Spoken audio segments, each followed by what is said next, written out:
एकादश स्कंद चतुर्थ अध्याय निमिरुवाच बोलंती निमि पुण्य देया जगत मोहिनी विष्णुमाया ए रूपे संसारे प्रचरे प्राणी के मंते तहु तरे गोविंद कथा सुधा पान शुणी संतोष नुहे मन विष्णुमाया रे मोहि भ्रमी जन्म मरण पथ श्रमी तापे तापित मोर देह अमृत पान मते दिय हरि कथने मते रख ता शुणी बोले अंतरिक्ष वाच शुण राजन सुध चेता जे विष्णु मायार व्यवस्था के जानी पारे बा संसारे शुण कहवा तो चरे अनादि पुरुष अनंत जे सने सृजिला जगत निर्लेप प्रभु भगवान मायार परम कारण संसारे क्रीड़ा इच्छा करी भावे ईश्वर रूप धरी ईश्वर तेज अंतराल तक्षणे उपजिला काल शरीरु आत्मा जात से नुहे विष्णु माया ग्रस्त आत्मा समीपे आश्रा करी जीव उपजे माया धरी से जीव ईश्वर आयत त्रिगुण माया रे जंत्रित हे जीव माया देहे थाई प्रकृति रूपे संभोई से पूर्ण माया मोह आदि जगत कारण प्रसिद्धि से माया जीव को नाही ईश्वर बसे क्षोभ पाई जे सने निरबिंब जले रूप प्रकाश वायु बले से रूप विराट पुरुष ईश्वर माया रे प्रवेश ताहार मध्य लिंग रूपे जीव ब्रह्म हि माया कल्पे जीव विषय भोग अर्थे नाना प्रपंच ए जगते सृष्टि करई भगवान जे माया प्रकारे प्रधान प्रवेश हुए तार मध्य वेद विधान अनुवादे बसई जीवर समीपे निर्लप अंतर्जामी रूपे ए जीव को भुंजई अंतरे साक्षी रूपे थाई करे कराए सर्वकर्म जे विध विधि निज धर्म संगनुई कर्म फले नलिनी दल जेने जले जीव ईश्वरे वश इंद्रिय अर्थे भोग पाई देह को करे अहंकार बोलई सर्वकर्म मोर एणु ईश्वर अधीने पड़ई शरीर बंधने ए बोलई करुअछि मुहि मोठारु कर्ता वीर्ण नाई देह बंधने होई भ्रम करई नाना मते कर्म देह विजोगे कर्म घेनी जन्म लभई नाना जोनि अशेष देह कर्म भजे दुर्गम दुख सुख भुंजे जावत माया नुहे हत तावत दुख सुख ग्रस्त भव संकटे हि मते भ्रम हि दुख सुख पते ए विष्णु मायार विधान शुण हो विदेह राजन जे निराकार आदि कंद निर्गुण नित्य सुखानंद प्रलय काले तेज राशि वेगे ब्रह्मांड मध्य पशि अनादि निधन से हरि सृष्टि प्रलय अधिकारी शतवर्ष वेद मते भज नवर से जगते शतवर्ष वेद मते जल नवर से जगते द्वादश सूर्य शून्य रहे तीन भुवन तेजे दहे अनंत मुखु अग्निजात दहई पाताल समेत दहन अंते मेघमाल मिलंती गगन मंडल संभर्त नाम सेवंती शतवर्ष वरसंती धारा वर्षे घोर वाये प्रमाण हस्ति शुंड पाएम जलबाहुले सृष्टिनाश ता देखी विराट पुरुष तक्षणे छाड़ी त्रिभुवन ब्रह्म शरीरे हुए लीन तविकार पंचगुण त्रिगुण अहंकार पुणम महत देह विश्रामयी प्रलय न पारई सई से पुणी माया अवसान प्रकृति देहे हुए लीन प्रकृति प्रलय रत्रा से मिले परम आत्मा पासे ए माया जगत मोहिनी खेलई जीव आत्मा घेनी ए विष्णु मायार अभियान सृष्टि पालन संहारण एमंते अंतरिक्ष वाणी निमि बोइले ताहा शुणी निमिरुवाच ए दुर्बोध्य ईश्वर माया मूढ़ केमते जाने ताम से माया निस्तार केमते उपाय थिले कह मते प्रबुद्ध उवाच ए प्रबुद्ध बोले शुण राय कहवा जे अभा उपाय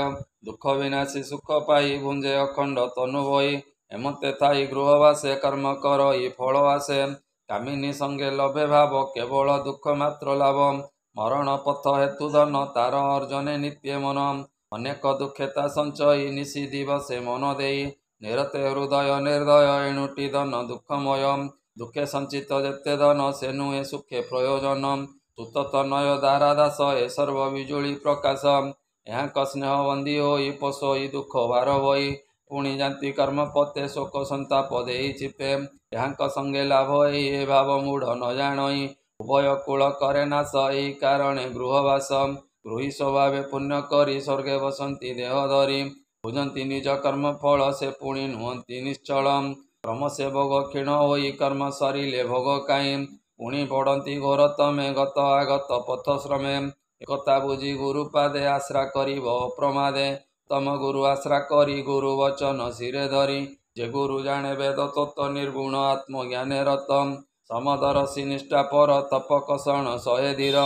ନିରତେ ଥାଇ ପରହିତେ ଈଶ୍ୱର ମାୟା ଜାଣି ଚିତ୍ତେ। ମୋତେ ଗୁରୁ ପାଦ ଭଜି ହିଂସା କପଟ ଦୂରେ ତେଜି। ସେବା କରିବ ଦୃଢ଼ ଚିତ୍ତେ ଯେ ଗୁରୁ ଶିଷ୍ୟ ଭାବ ମତେ। ପ୍ରଥମେ ବିଷୟ ଅସଙ୍ଗୀ ପ୍ରେମ ପୁଲକେ ତନୁ ଭଙ୍ଗୀ। ମନ ନଥିବ ଅନ୍ୟ ସଙ୍ଗେ ଚିତ୍ତ ନିବେଶୀ ଗୁରୁ ଅଙ୍ଗେ। ସାଧୁ ସଙ୍ଗତେ ଥିବ ନିତ୍ୟ ଜନ୍ତୁକୁ ଦୟା ହୃଦଗତେ। ନିରତେ ପ୍ରେମ ମିତ୍ର ଭାବ ଏ ଆଦି ଯତନେ ସାଧିବ। ଶୌଚ ତପ ଦୟା ଗୁଣ ମୌନ ବେଦ ଅଭ୍ୟାସନ। କପଟ ତ୍ୟାଗ ସମଦମ ଏ ଆଦି ବ୍ରହ୍ମଚର୍ଯ୍ୟ କର୍ମ। ଜଗତ ବିଷ୍ଣୁ ଭାବେ ଚାହିଁ ଉଦାସ ମତେ ଦେହ ବହି। ନିର୍ଲୋଭେ ସର୍ବ ସଙ୍ଗେ ଥିବ ସ୍ୱଭାବେ କର୍ମ ହିଁ କରିବ। ଗୃହ ଆରମ୍ଭି ଗୃହୀ ମେଳେ ନ ପଶି ରହିବ ନିରୋଳେ। କର୍ମେ ଈଶ୍ୱର ଯାହା ଦେବ ସେ ଭାବେ ଉଦର ପୋଷିବ। ପରମ ଶାସ୍ତ୍ର ଭାଗବତ ଅଭ୍ୟାସ କରୁଥିବ ନିତ୍ୟ। ଅନ୍ୟ ଶାସ୍ତ୍ରର ଗୁଣ ଦୋଷ ମୁଖେ ନ କରିବ ପ୍ରକାଶ। ମନ ବଚନ ଯେଣେ ନମି ସେ ଶାସ୍ତ୍ରେ ଦେଉଥିବ ଶ୍ରମୀ। ସତ୍ୟ କହିବ ନିତ୍ୟ ତୁଣ୍ଡେ କେବେ ନଥିବ ପାଷଣ୍ଡେ। ନର ଜନ୍ମ କର୍ମ ଗୁଣ ନିରତେ ଗାୟନ ଶ୍ରବଣ। ଦେହ ସ୍ୱଭାବେ କରି କର୍ମ ବେଦ ବଚନେ କୁଳ ଧର୍ମ। ସକଳ କୃଷ୍ଣେ ସମର୍ପିବ ନିଷ୍କାମ ଚିତ୍ତେ ସୁଖେ ଥିବ। ସ୍ୱଧର୍ମେ କରି ଯଜ୍ଞ ଦାନ ଯେ ବସ୍ତୁ ପରମ ଆତ୍ମନ। ଦେହ ବା ସୁତ ଦାରାଦନ କୃଷ୍ଣେ କରିବ ସମର୍ପଣ। ଏ ସର୍ବ ସମ୍ପଦ କୃଷ୍ଣେ ଦେଇ ଉଦାସ ମତେ ଦେହ ବହି। ଯତ୍ନ କରିବ ଦୃଢ଼ ବନ୍ଧେ କୃଷ୍ଣ ସନ୍ତୋଷ ଭାବ ଶ୍ରଦ୍ଧେ। ଏ ଗୁରୁ ବଚନ ଶିରେ ଧରି ସୁସାଧୁ ସଙ୍ଗ ସେବା କରି। କୃଷ୍ଣର କଥା ଅନ୍ୟ ଅନ୍ୟ ନିରତେ ଶ୍ରବଣ କଥନ। ସେବା କରିବ ବିଷ୍ଣୁ ଜନେ ପବିତ୍ର ବିନୟ ବଚନେ। କୃଷ୍ଣ ଚରିତ ସାଧୁ ଜନେ ଶ୍ରବଣ ସ୍ମରଣ ପ୍ରସନ୍ନେ। ଏ ନିର୍ମଳ କୃଷ୍ଣର ଚରିତ ଯେ ନାମେ ଜଗତ ପବିତ୍ର। କ୍ଷଣେ ବଞ୍ଚଇ ଅନୁବାଦେ ବିଷ୍ଣୁ ଭକତି ଜନ୍ମେ ହୃଦେ। କଣ୍ଠ କୁଣ୍ଠିତ ଜଡ଼ମତି ଦେହ ପୁଲକ ରୋମପନ୍ତି। ସେ ଗୋବିନ୍ଦ ଗୁଣ ସ୍ମରେ ରୋଦନ କରେ ଉଚ୍ଚ ସ୍ୱରେ। ଏ କ୍ଷଣେ ହସଇ କ୍ଷଣେ ନାଚେ ଘନ ଗର୍ଜନ କରେ ଉଚ୍ଚେ। କ୍ଷଣକେ ଗାଏ ଗୁଣ ଗାଥା ହୁଙ୍କାର ଲୌକିକ କଥା। ସକଳେ ହରି ଗୁଣ ଗୁଣି ଚକ୍ଷୁ ସଂହାରି ହୁଏ ତୁନି। ଏ ନାନା ଧର୍ମ ଭାବ ଶିକ୍ଷା ଗୁରୁ ସେବନେ ପାଇ ଦୀକ୍ଷା। ନିଶ୍ଚଳ ଚିତ୍ତେ କୃଷ୍ଣ ପାଦେ ଭକତି ଲଭେ ଅପ୍ରମାଦେ। ନାରାୟଣ ପରାୟଣ ହେମନ୍ତ ଅବିଦ୍ୟା ହରଣ। ମତେ ଶୁଣି କୃଷ୍ଣ ରସ ନିମି ମନରେ ହୋଇ ତୋଷ। ବୋଲଇ ମୁନିଗଣ ଚାହିଁ ଆନନ୍ଦେ ଶିରେ କର ଦେଇ। ଅନାଦି ପ୍ରଭୁ ନାରାୟଣ ସଂସାର ପରମ କାରଣ। ତୁ ଅନେକ ରୂପ ଧରି ପୁରାଣ ପୁରୁଷ ମୁରାରି। ତୁମେ ଯେ ମୋତେ ଦୟାବହ ସେ ନାରାୟଣ ରୂପ କହ। କି ରାଜାର ସାଧୁପଣ ପିପଳାୟନ ବୋଲେ ଶୁଣ। ପିପଳାୟନ ଉବାଚ ଏ ସେ ନାରାୟଣ ବର୍ଣ୍ଣ ଚିହ୍ନ କହିପାରିବ କେଉଁ ଜନ। ଯେ ମାୟା ସଂସାର କାରଣ ସୃଷ୍ଟି ପାଳନ ସଂହାରଣ। ହେତୁ ଅହେତୁ ସେ ବୋଲଇ ସ୍ୱପ୍ନ ଜାଗ୍ରତ ଭେଦ ନୋହି। ଏ ସୁଷୁପ୍ତି ବୋଧ ହିଁ ନ ଜାଣି ବାହ୍ୟ ଅନ୍ତର ପରିମାଣି। ଦେହ ଇନ୍ଦ୍ରିୟ ପଞ୍ଚ ପ୍ରାଣ ଏ ଆଦି ଅନ୍ତର କାରଣ। ତେଣେ ବିଷୟ ସଞ୍ଚରନ୍ତି ଯାହାର ଆଶ୍ରୟେ ଜିଅନ୍ତି। ବ୍ରହ୍ମାଣ୍ଡ କୋଟି କୋଟି ମାତ୍ରେ ଘଟନ କରେ ନିଜ ଗାତ୍ରେ। ଭୂତ ଭବିଷ୍ୟ ବର୍ତ୍ତମାନ ସର୍ଜଇ କରି ଅନୁମାନ। ସମ୍ପୂର୍ଣ୍ଣେ ସର୍ବଜୀବେ ବସେ କାହାରି ସଙ୍ଗତେ ନ ମିଶେ। ମନ ବଚନ ଯାର ଦେହେ ପଶି ନ ପାରନ୍ତି ଉପାଏ। ନୟନେ ଯାହା ନ ଦେଖଇ ଇନ୍ଦ୍ରିୟ ଗଣେ ଭେଦ ନାହିଁ। ଆବର ମନ ବୁଦ୍ଧି ପ୍ରାଣ ଯାହାର ଦେହେ ହନ୍ତି ଲୀନ। ସେ ପୁଣି ନ ପାରନ୍ତି ଚିହ୍ନି ଅନେକ ଦୂରେ ସେ ରହନ୍ତି। ଅଗ୍ନି କଣିକା ତେଜ ବଳେ ଯେନେ ଉଡ଼ନ୍ତି ଅନ୍ତରାଳେ। ପବନେ ଦଶ ଦିଗେ ଯାନ୍ତି ପୁଣି ଅନଳେ ନ ପଶନ୍ତି। କୋଟି ବ୍ରହ୍ମାଣ୍ଡ ଏଇ ମତେ ଯାହାର ଦେହେ ହନ୍ତି ନିତ୍ୟ। ମନ୍ତ ମହିମା ଯାହାର ତାହାକୁ କେ କରେ ଗୋଚର। ଶବଦ ବ୍ରହ୍ମ ଥାଇ ଦୂରେ ସେ ପୁଣି ବୁଦ୍ଧି ଅନୁସାରେ। ନାନା ପ୍ରପଞ୍ଚ ଏ ଜଗତେ ବିଧି ନିଷେଧ ଜ୍ଞାନ ପତେ। ଜଗତେ ବ୍ରହ୍ମାଇ ବ୍ରହ୍ମଇ ସେ ତାକୁ ତୋତେ ନ ଜାଣଇ। ପ୍ରଥମେ ଏକ ବ୍ରହ୍ମ ଥିଲା ଦ୍ୱିତୀୟ ପ୍ରକୃତି ହୋଇଲା। ପ୍ରକୃତି ତହୁଁ ପୁତ୍ର ଜାତ ଯାହାକୁ ବୋଲି ଜ୍ଞାନ ତତ୍ତ୍ୱ। ତାର ସମୀପେ ଜୀବ ଜାତ ସେ ଜୀବ କର୍ମର ଆୟତ। ସେ ବ୍ରହ୍ମ ଥାଇ ଏକ ସ୍ୱରେ ମାୟାରେ ନାନା ଶକ୍ତି ଧରେ। ଖେଳଇ ନାନା ରୂପ ଧରି ସୁଖ ଆନନ୍ଦେ ମୋଦ ଭରି। ତୁ ଯେବେ ବୋଲୁ ବ୍ରହ୍ମ ଏକ ସେ ପୁଣି ପ୍ରକାଶେ ଅନେକ। କ୍ରୀଡ଼ାର ଅନ୍ତେ ସର୍ବନାଶେ କେବଳ ରହେ ଅବଶେଷେ। କିମ୍ପା ନୁହଁ ବ୍ରହ୍ମବୋଧ ଆଗମ ନିଗମ ପ୍ରମାଦ। ଏମତ କରୁ ଯେବେ ମନେ ଶୁଣ କହିବା ସାବଧାନେ। ନିର୍ଗୁଣ ଭଗବାନ ସେ ନୁହେଁ ଆଦି ଅବସାନ। ଯାହାର କ୍ଷୟ ବୃଦ୍ଧି ନାହିଁ ଅଳ୍ପ ବହୁତ ନୁହଁ। ସେ ନିତ୍ୟ ଏକ ରୂପେ ଥାଇ ଆଦି ଉପାଧି ଯାର ନାହିଁ। ନିତ୍ୟ ଆନନ୍ଦମୟ ସାକ୍ଷୀ ସଂସାରେ ଏତେ ମାତ୍ର ଲେଖି।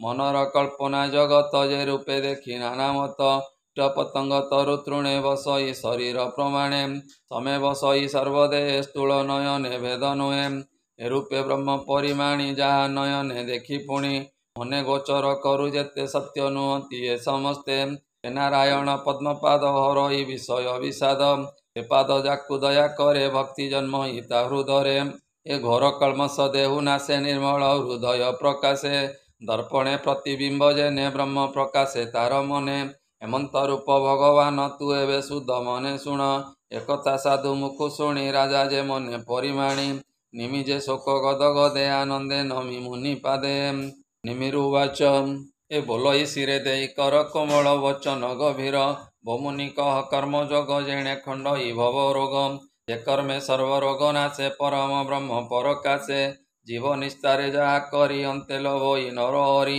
ସେ ଯୋଗ କହ ମୁନି ଗଣେ ନମଇ ତୁମ୍ଭର ଚରଣେ ଏକଥା ପିତାଙ୍କୁ ମୁଁ ପୂର୍ବେ ସ୍ନେହ ପୁଛିଲି ପୁତ୍ର ଭାବେ ସେ ମୋତେ ନଦେଲେ ଉତ୍ତର ଏବେ ସୁଦୟା ତୁମ୍ଭେ କର ଆବିରୋହତ୍ର ତାହା ଶୁଣି ବୋଲଇ ଶୁଣ ରୂପମଣି ଆବିହୋତ୍ର ବାଚ ଯେ କର୍ମ ଅକର୍ମ ବିକର୍ମ ଏ ତିନି କହନ୍ତି ନିଗମ ଚୋର ବାକ୍ୟ ଚାରି ବେଦ ବ୍ରହ୍ମା ଶଙ୍କରେ ନୁହେଁ ଭେଦ ଏଣେ ମୋହିତ ସର୍ବଜନ ନ ବୁଝି ବେଦର ବଚନ ପରମ ସୁଖେ ଧର୍ମ କହେ ଯେନେ ପୁତ୍ରକୁ ବାପ ମାଏ ଔଷଧ କଟୁ ତିକ୍ତ ଆଣି କହନ୍ତି ନାନା ଚାଟୁବାଣୀ ମଧୁର ବସ୍ତୁ ଥୋଇ ତଳେ ଲୋଭେ ବୁଝାନ୍ତି ତାକୁ ବଳେ ତେଣୁ ହରଇ ତାର ରୋଗ ଆନନ୍ଦେ କରେ ସୁଖ ଭୋଗ ଏ ବେଦ ବଚନ ଏହି ମତେ ଯାହା କରନ୍ତି ଏ ଜଗତେ କହନ୍ତି ନାନା ମତେ ବାଣୀ କର୍ମର ଫଳ ପରିମାଣୀ ଯେ ଫଳେ ଲୋଭ କରେ କର୍ମ କ୍ରମେ ତା ହୁଏ ମତି ଭ୍ରମ ଏହାକୁ କର୍ମ ବୋଲି ଜାଣ ଏ ଧର୍ମ ନିଗମ ପ୍ରମାଣ ଯେ ନ କରଇ ବେଦବାଣୀ ନାନା ପ୍ରକାରେ ଧର୍ମ ଶୁଣି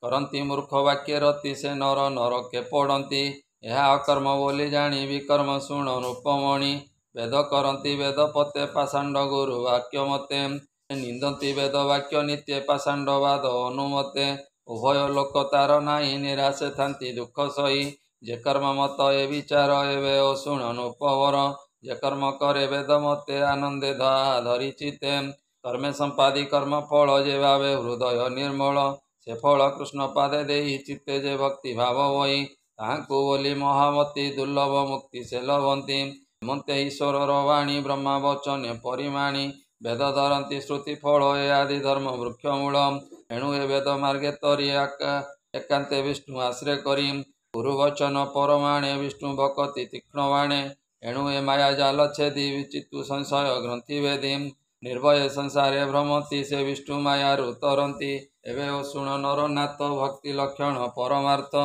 ଗୁରୁ ବଚନ ଧରି ଶିରେ ଈଶ୍ୱର ରୂପ ଅନୁସାରେ ପ୍ରତିମା କରି ନାନା ମତେ ଯେ ବିଧି ବିଧାନ ଭକତେ ଦାରୁ ପାଷାଣ ଧାତୁମୟ ଲେପ ଲେଖନ ଯେତେ ହୁଏ ଏହାଦି ଯେତେ ଅନୁମାନେ ଆଗମ ନିଗମ ବଚନେ ଯେ ରୂପ ଦେଖି ରହେ ମନ ଭାବେ ଭଜନ୍ତି ସାଧୁଜନ ମତେ ପ୍ରତିମା କରାଇ ଉତ୍ତମ ଶୁଭ ରାଜେ ଥୋଇ ନିର୍ମଳ ଜଳ ନଦୀ କୂଳେ ନିରୁପଦ୍ରବ ଭୂମିସ୍ଥଳେ ନିର୍ମିତ କଳ୍ପିତ ଆସନେ ବସି ସ୍ଥାପିବ ଶୁଦ୍ଧ ମନେ ଏହାଦି ନିଗମ ବଚନେ ଯେବା ମିଳିବ ବର୍ତ୍ତମାନେ ଏ କୁଶ ଚର୍ମାଦି ଆସନରେ ବସିଣ ନିଶ୍ଚଳ ମନରେ ପ୍ରଥମେ ପବନ ନିରୋଧୀ ଯେ ବିଧି ମତେ ଭୂତ ଶୁଦ୍ଧି ଚାଷ ବର୍ଣ୍ଣେ ଦେହ ନ୍ୟାସ ଶ୍ରୀ ଗୁରୁ ବଚନେ ପ୍ରକାଶ ବାମ ପାରୁ ସେ ଗୁରୁ ତୋଇ ଦକ୍ଷିଣେ ଆଚାର୍ଯ୍ୟ ବସାଇ ଏବେ ନି କରି ନମସ୍କାର ଗଙ୍ଗା ଯମୁନା ଗଣେଶ୍ୱର ଏହାଙ୍କୁ ନମସ୍କାର ହସ୍ତେ ମନ୍ତ୍ରେ ଅକ୍ଷତ ଦେଇ ହସ୍ତେ କରିବ ଦଶ ଦିଗ ରକ୍ଷା ଯେ ଦିଗ ବନ୍ଦୀ ମନ୍ତ୍ର ଦୀକ୍ଷା ପୂଜାର ଉପହାର ଭାବେ ଯେବା ମିଳିବ ଯଥା ଲାଭେ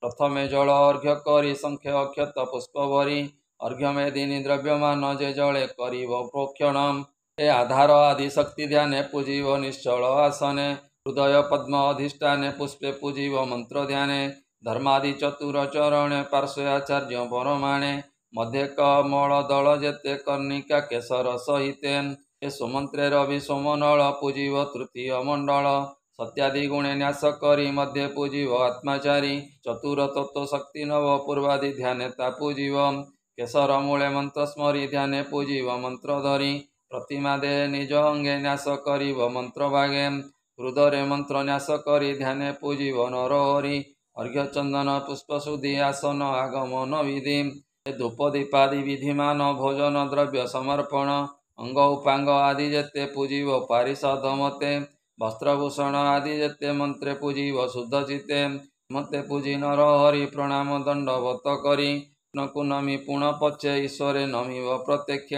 ए ध्याने कृष्ण को शिरे धरी मंत्र हृदय पद्मे भरी हेमंत नित्य पूजा करी दृढ़ भक्ति हृदय धरी प्रतिमा न पाइब जेबे शुण कहवा पूजा भावे सूर्य अनले किबा जले अथवा हृदय कमले जेबे न पारे एहि मत गृहे जे अतिथि आगत ताहाकु विष्णु भावे मणि पूजिब देई अर्ण पाणी मते विष्णु पूजा करी ए भव जळु जांति तरी प्रसन्न निरवधि हेले लवंती सर्वसिद्धि भावे ईश्वर वाणी ए जे एकादशे शुणी पुण्य करती दृढ़ चित्त नुहंती माया पाशे ग्रस्त खंडई भव भय त्रास कही जगन्नाथ दास निर्मल भागवत वाणी शुणी तरिवे भवु प्राणी इति श्रीमद्भागवते महापुराणे परमहंस्यां सहितं वार्षिक्याम् एकादश स्कंदे कर्म जोग कथने पूजा विधि वर्णने नाम चतुर्थोऽध्याय। बोलानंदे कवार हरि